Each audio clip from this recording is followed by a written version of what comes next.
Hi, this is Jakey, and I'm back with a new mic and my video on skill chains in 2020.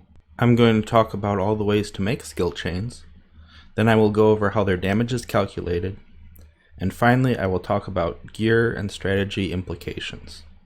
Skill chains produce bonus magic damage when certain abilities are used together, sometimes by multiple players working together, and these days often by a single buffed player. In addition, they unlock magic bursts which greatly increase nuking damage of your mages. The skill chain magic burst system helps make Final Fantasy XI unique, and a lot of group play is built around it. The most common way to make a skill chain is to use two weapon skills within a 3 to 10 second window of each other. But not all weapon skills will make a skill chain with each other. In addition, a weapon skill can potentially chain with another skill chain which has already gone off. These multi-step skill chains get several bonuses. In order to form a skill chain, a weapon skill has to have skill chain properties which chain with the ability, weapon skill, or skill chain that was last used. If the last weapon skill closed a skill chain, you can't just chain with any of that weapon skill's properties. You must chain with that skill chain. Skill chain properties of a weapon skill are listed in-game, and BG Wiki has a great list. A few weapon skills have no skill chain properties, and they can be used without interfering with ongoing skill chains, but will never produce a skill chain themselves. Skill chain properties come in 3 tiers, Tier 1, 2, and 3. Tier 1 are all just single element and mostly form Tier 1 skill chains, which are also single element. But certain combinations of Tier 1 skill chain properties can also form Tier 2 skill chains, which have 2 elements. Some weapon skills, mostly higher level ones, have Tier 2 skill chain properties, which come in 4 possible pairs of elements. These can either form more Tier 2 skill chains, or be combined to make Tier 3 skill chains, light or darkness, which each have 4 elements. There are just a few ways to get Tier 3 skill chain properties, as they are limited to relic weapon skills, Empyrean weapon skills, and Aeonic weapon skills as long as you have the Aftermath up. A light or darkness formed via Tier 2 skill chain properties can then be skill chained with a weapon skill that has Tier 3 skill chain properties of the same type, so light has to go with light, dark has to go with dark. And these form double dark or double light skill chains. But once a double dark or double light skill chain is achieved, it cannot be further skill chained. That is the end of the skill chain. Also, you can simply combine 2 light property Tier 3 skill chain weapon skills to form a double light skill chain without having to build your way there. But again, that cannot be continued after that. The skill chain will end there.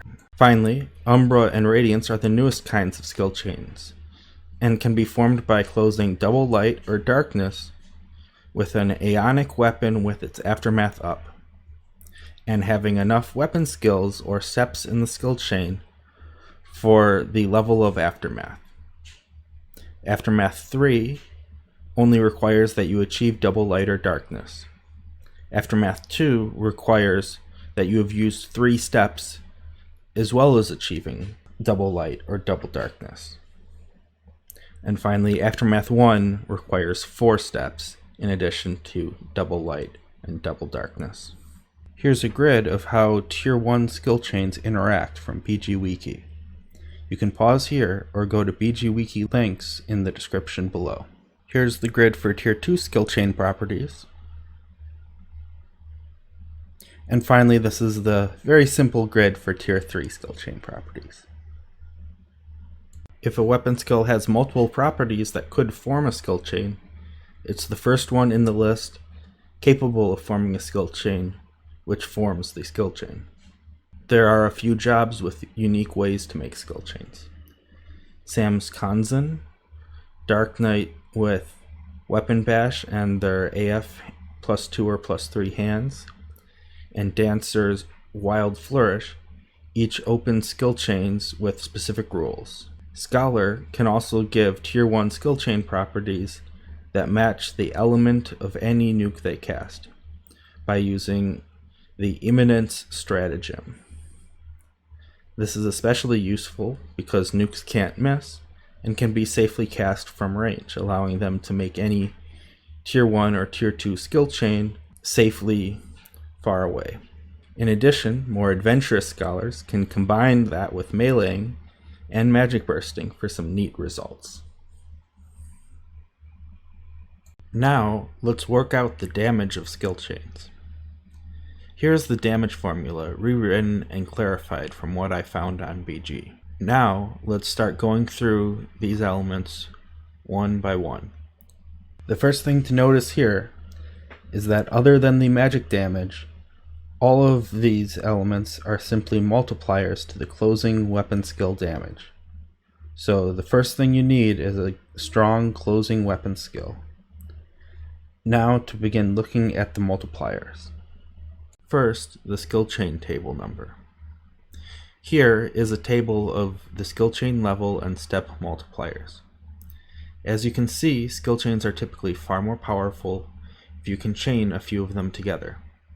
I have added the Umbra and Radiance multipliers, which I had defined through my own testing.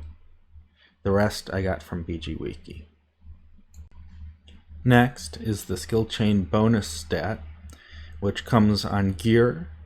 Certain jobs have it as a trait, and there's a role Corsairs can use to boost this as well. Next we have the Inundation Bonus. This is 1.2 to the power of the number of different types of weapons that have been used for the skill chain minus 1. So if you've only used weapon skills from one type of weapon, you will get no bonus. If 2 different types of weapons have been used, you'll get 1.2. If 3, you get 1.2 squared. So it gets very powerful. However, it does not appear to work if the same character uses 2 different types of weapons. Next we add magic damage, and then multiply by affinity and your day and weather bonus. This is part of what makes Leaden Salute so powerful as a closing weapon skill, because you will tend to be boosting your affinity or day weather bonus. Next we multiply it by the MDT or DT of the mob, and then the mob elemental weakness, which I will go into much greater depth in a little bit, and the Aeonic Aftermath bonus. I did not know prior to testing this that the Aeonic Aftermath bonus boosts all skill chains while the Aftermath is active, and not just for Umbra and Radiance. Before going into more detail on the mob elemental weakness multiplier, I first have to talk about how a element is chosen for a skill chain. Skill chains choose whichever element out of the possible elements for that skill chain. So in the case of light, fire, wind, thunder, or light, and darkness, ice, earth, water, or dark. It'll choose whichever one the mob has the lowest resistance to. This can be a problem for mobs that absorb certain elements because they often have really low resistance for that element as well. In the event of a tie, they use the priorities as listed on the screen. You can break that tie with certain abilities that lower the resistance to an element of your choice. Now, to talk about mob weakness, this was perhaps the most difficult part for me to work out, because there's a number of things going on, and I suspect there's probably some more things to learn beyond what I've worked out so far. Mobs appear to have these multipliers at specific tiers for each element. They might be 1, 1.15, 1.3, and 1.5. As well as some in the negative, but as those are higher resistance. You're really only seeing them with like tier 1 weapon skills. When a skill chain uses an element, it gets a bonus according to the tier of that element, unless you're using a tier 3 or tier 4 skill chain. Then, under certain conditions, it can go up an additional tier. Those conditions are: 1, that you're not already at the max tier of 1.5. 2, that you haven't already gone up a tier in that skill chain step. The situation where I first encountered this caveat was when I found that going fusion to light was getting a 1.15 multiplier, whereas fragmentation to light was getting a 1.3 multiplier against a mob where the fusion was only getting a 1 multiplier, but the fragmentation was getting a 1.15 multiplier. And so while light, of course, it would choose the same element in both cases, and you would expect both cases originally, before I realized that it went up a tier, I assumed it would be 1.15 in both cases. And then when I found that it would go up a tier, then I had to explain why sometimes it didn't. Okay, so should we gear for skill chain damage? In general, I would say no. Skill chain damage multiplies your weapon skill damage. Any decrease in stats towards your weapon skills damage also lowers your skill chain's damage.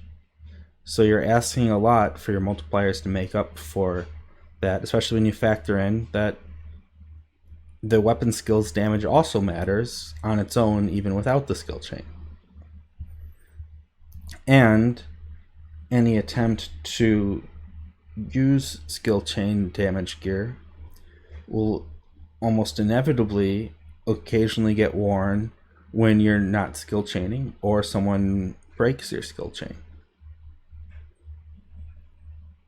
In addition to these problems, these days it's often not hard to reach capped damage on skill chains, at which point only your weapon skills damage can further increase your overall damage.